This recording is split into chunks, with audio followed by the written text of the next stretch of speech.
him. I want to watch the news. Are you making headway at least? This is the news.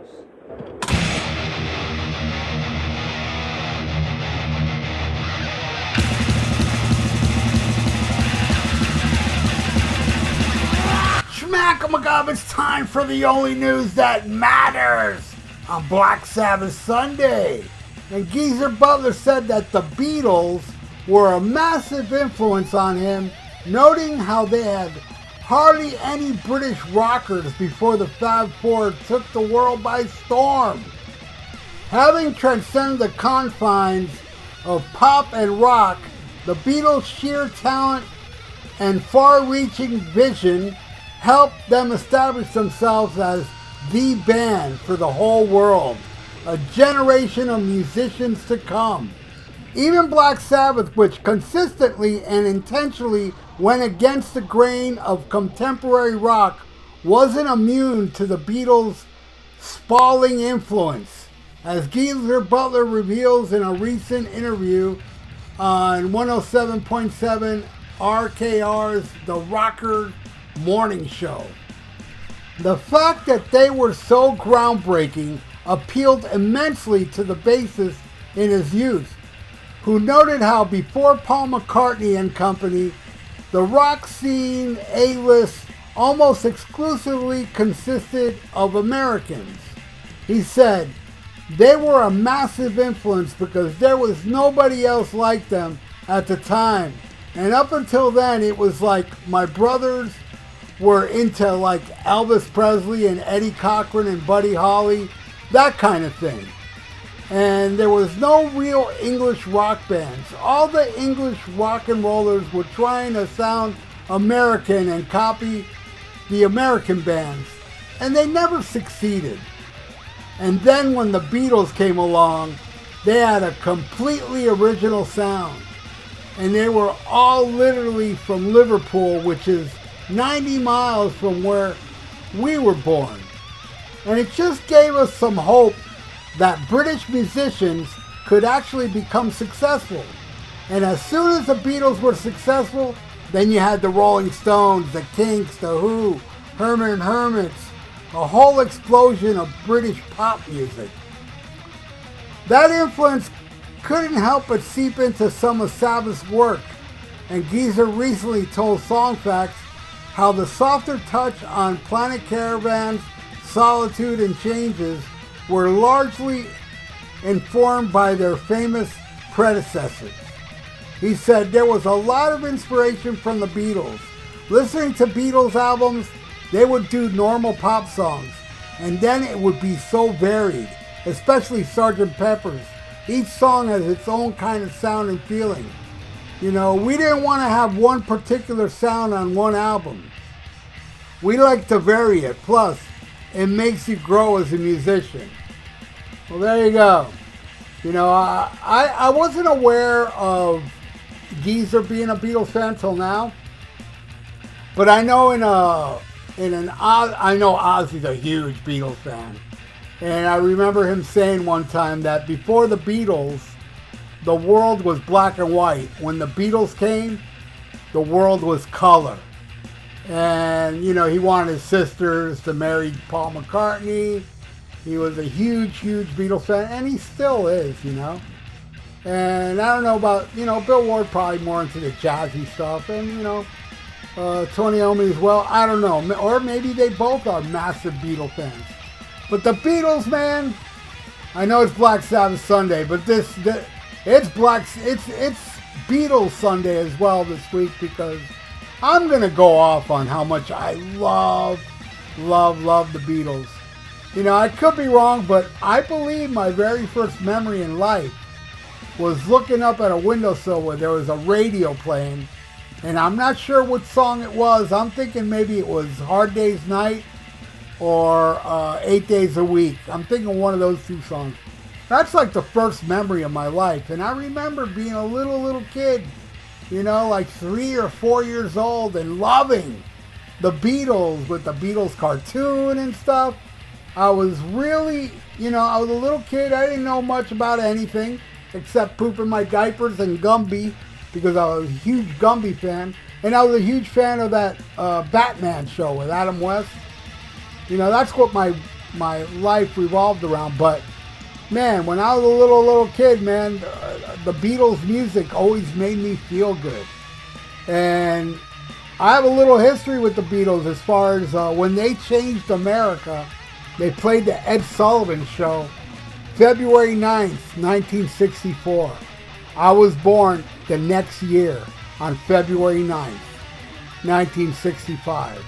And that's the day that changed the world. Like, all these people watched the Beatles on Ed Sullivan, and they all, you know, I've heard it a million times with a million bands, you know, they all wanted to be musicians after seeing the Beatles. And the Beatles is the only band ever, really, to change the world. They really did. They did what no band could ever do. And they did it in 7 years. The fact that they were around such a short period of time and how much drastically they evolved from She Loves You, Yeah, Yeah, Yeah, to, you know, A Day in a Life. And it's just remarkable what the Beatles did. Now, I know I've seen a lot of people hate on the Beatles, and that's cool, because everybody has different opinions. And by hating on the Beatles proves 100% that there's no band in the history of music that's immune to hatred. Every band out there, you listening to me right now, your favorite band is hated by people. Even if your favorite band is the Beatles. But hey, I mean, if I hated the Beatles, I couldn't deny what they did, though. You know, I mean, they did what no band could ever do, and they're still popular. You know, I mean, several years ago, I went to go see the Beatles Love, that Circus Olay show in Vegas, and there were so many little kids there singing along to Beatles songs, man. It's like every generation spawns new Beatle fans. And as much as I loved the Beatles when I was, you know, a little tiny kid, when I got into music, Beatles wasn't something I went after. You know, I liked DLO, I liked Kansas, and then Kiss blew the doors open with hard rock bands. But during all that time, I did end up buying that Blue album, the Beatles' greatest hits, the Blue one. And still, it didn't make me go out and buy Beatles albums, but I dug it. I dug the song, and you know, I kept hearing Beatles songs all through my life, and I was like, man, I like this song, I like that song. And it wasn't until they started releasing it on CD, when all the CDs were released, I bought, my friend owned a record store, and he had every Beatles album CD in this box, you know, including Past Masters. And that's how I got into the Beatles, man. I bought the whole damn thing. And I got into the Beatles with every single album. And then I just became fanatical.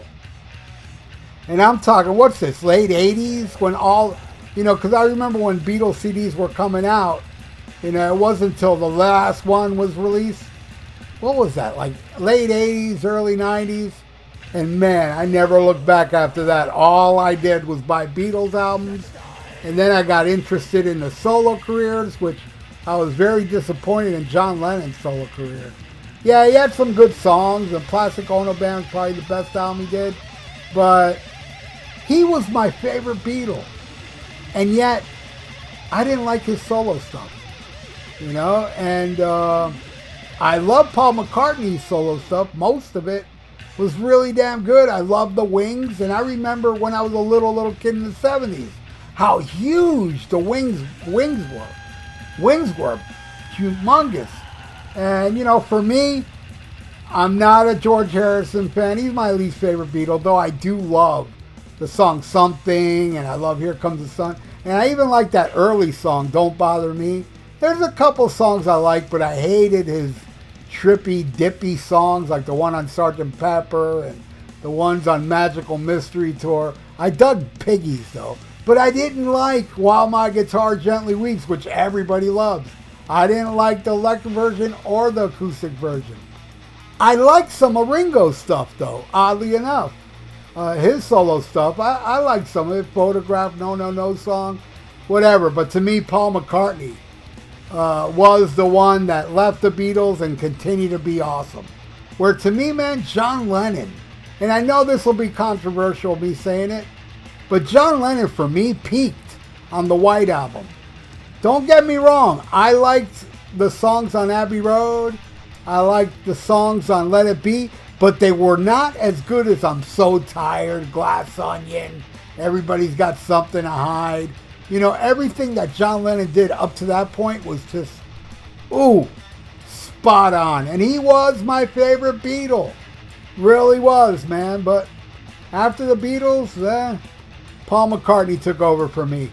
And I even love his recent albums. I thought the album New was good and Egypt Station. Good stuff, man. But there you go. I know it's Black Sabbath Sunday. But this is all about the Beatles because, you know, here is Geezer Butler talking about how they influenced my favorite band. That's all I can say about that, and many other bands that I love. They influenced as well. What do you think, man? Do you love the Beatles? Do you hate the Beatles? Are you so-so? Did you like the solo careers and what have you? You know, and everybody out there, if you hate the Beatles, I really do hope, and I'm sure that all of you have a band that gives you the joy that the Beatles give me. Because if you don't, then your life sucks. But I'm sure you have one of those bands. It's cool to hate on the Beatles. Hey, I hate you too. And they fill stadiums. I lose. The people that fill those stadiums win. That's how I look at it. And if you hate the Beatles, I win. Anyway, thank you so much for watching The Only News That Matters. And please subscribe to my channel if you haven't. Ring that little notification bell and like the video. It's good for the YouTube algorithms. So stay frosty, listen to Black Sabbath, and smack 'em a gob. Farewell and adieu to you fair Spanish ladies. Farewell and adieu, you ladies of Spain. For we've received orders for to sail back to Boston. And so never more shall we see you again.